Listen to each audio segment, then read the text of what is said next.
नमस्कार। आज हम एनसीईआरटी का एक बहुत ही जरूरी चैप्टर देखने वाले हैं, ग्लोब, अक्षांश एवं देशांतर। एग्जाम्स के पॉइंट ऑफ व्यू से ये बहुत इंपॉर्टेंट है, तो चलिए इसको अच्छे से समझते हैं। तो इस चैप्टर में हम किन किन चीज़ों पर फोकस करेंगे?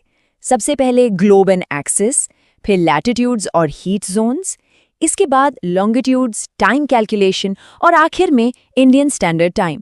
ये वो टॉपिक्स हैं जहां से सीधे सीधे सवाल बनते हैं, तो इन्हीं पर हमारा पूरा ध्यान रहेगा।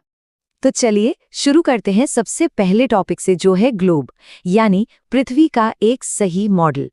अच्छा, सबसे पहली और सबसे ज़रूरी बात जो हमें याद रखनी है वो ये है कि हमारी पृथ्वी पूरी तरह से गोल नहीं है, एक गेंद की तरह नहीं। ये पोल्स पर यानी नॉर्थ और साउथ पोल पर थोड़ी सी चपटी है और बीच में इक्वेटर के पास थोड़ी उभरी हुई है, और इसी यूनिक शेप को एक खास नाम दिया गया है, जियोइड, हिंदी में कहें तो भू आब। ये शब्द जियोइड एग्जाम में सीधा सीधा पूछा जाता है, तो इसे बिल्कुल याद कर लीजिए। तो फिर ग्लोब क्या है? देखिए, ग्लोब हमारी पृथ्वी का एक छोटा मिनिएचर मॉडल है, और ये एक वास्तविक प्रतिरूप है, अ ट्रू मॉडल। मतलब ये अकेला ऐसा मॉडल है जो हमें दिखाता है कि कौन सा देश, कौन सा महाद्वीप या कौन सा महासागर असल में कितना बड़ा है और कहाँ पर है, बिल्कुल सही साइज में। अब जब आप किसी ग्लोब को देखते हैं तो वो एक टिल्टेड सुई पर, एक झुकी हुई नीडल पर लगा होता है ना? इसी सुई को हम कहते हैं एक्सिस यानी अक्ष। और ये सुई ग्लोब के जिन 2 पॉइंट से होकर गुजरती है, ऊपर वाले को कहते हैं नॉर्थ पोल और नीचे वाले को साउथ पोल, और हमारी पृथ्वी असल में इसी एक्सिस पर घूमती है। यहाँ पर एक बहुत बहुत इंपॉर्टेंट डिफरेंस है जहाँ से स्टेटमेंट बेस्ड सवाल बनते हैं। ध्यान से समझिए। ग्लोब में जो सुई होती है वो तो एक फिजिकल रॉड है जिसे हम छू सकते हैं, लेकिन पृथ्वी का जो असली एक्सिस है वो कोई फिजिकल चीज नहीं है, वो एक इमेजिनरी लाइन है, एक काल्पनिक रेखा।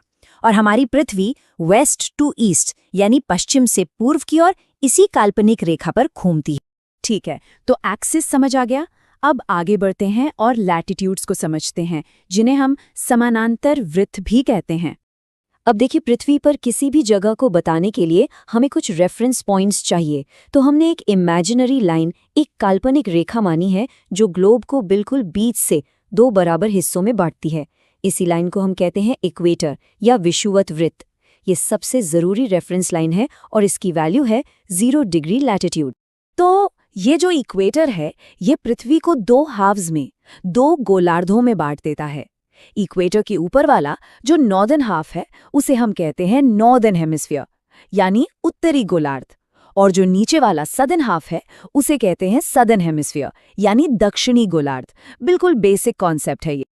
अब इस 0 डिग्री इक्वेटर के पैरेलल, मतलब समानांतर, नॉर्थ और साउथ दोनों तरफ बहुत सारे सर्कल्स खींचे गए हैं पोल्स तक।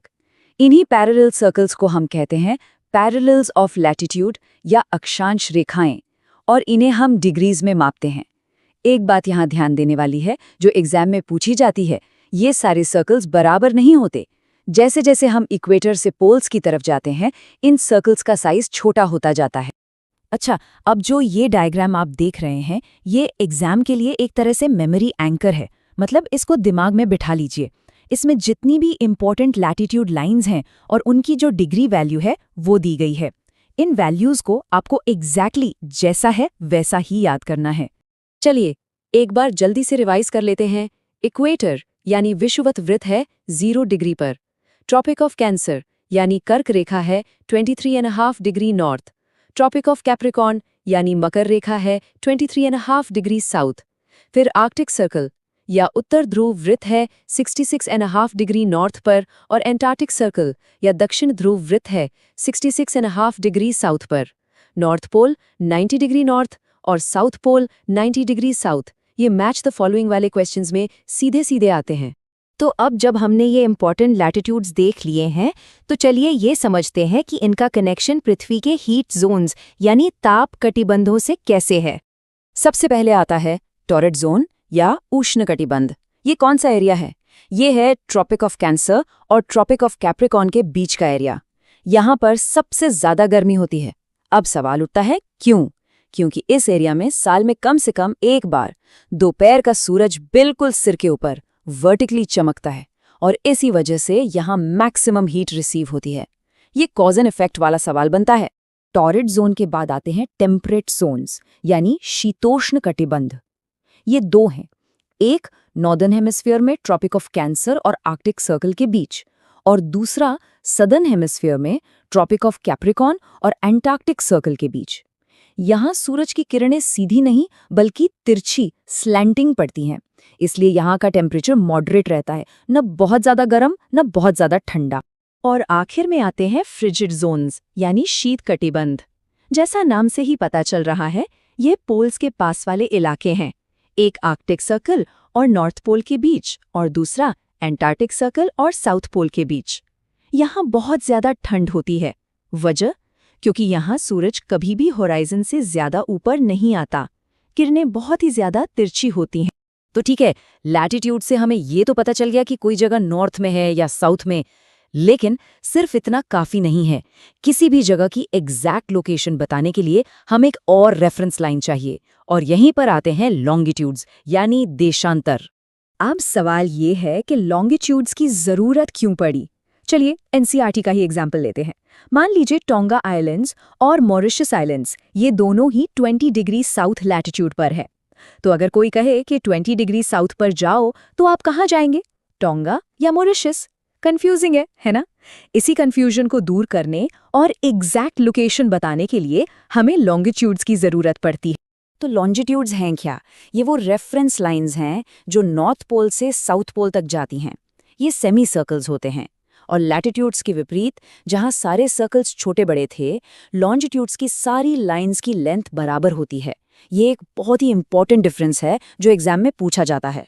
जैसे लैटिट्यूड्स में 0 डिग्री इक्वेटर था, वैसे ही लॉन्गिट्यूड्स में भी एक स्टार्टिंग पॉइंट है। वो मेरिडियन जिसकी वैल्यू 0 डिग्री लॉन्गिट्यूड है, उसे हम कहते हैं प्राइम मेरिडियन, यानी प्रमुख याम्योत्तर। और ये कहाँ से गुजरती है? ये गुजरती है ग्रेनिच से, जहाँ ब्रिटिश रॉयल ऑब्जर्वेटरी है। ये एक very very important GK fact है। तो अब देखिए, ये जो लैटिट्यूड्स की हॉरिजॉन्टल लाइंस हैं और लॉन्गिट्यूड्स की वर्टिकल लाइंस हैं, ये दोनों मिलकर ग्लोब पर एक जाल, एक नेटवर्क बनाती हैं।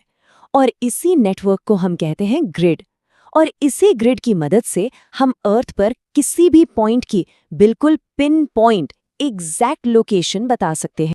लोकेशन तो ठीक है, पर लॉन्गिट्यूड्स का एक और बहुत ही प्रैक्टिकल यूज है, और वो है टाइम कैलकुलेशन। चलिए अब उसे समझते हैं। ये कैलकुलेशन एग्जाम के लिए सुपर इंपॉर्टेंट है। देखिए, लॉजिक बहुत सिंपल है। पृथ्वी अपना एक पूरा रोटेशन यानी 360 डिग्री लगभग 24 घंटे में पूरा करती है। तो अगर आप 360 को 24 से डिवाइड करें तो आएगा 15 डिग्री। मतलब 1 घंटे में पृथ्वी 15 डिग्री घूमती है। और अगर 1 घंटे यानी 60 मिनट में 15 डिग्री, तो 1 डिग्री घूमने में कितना टाइम लगेगा? 60 को 15 से डिवाइड कर दीजिए, आ जाएगा 4 मिनट्स। ये फैक्ट कि 1 डिग्री इक्वल्स 4 मिनट्स, इसको रट लीजिए। न्यूमेरिकल क्वेश्चंस चुटकियों में सॉल्व होंगे।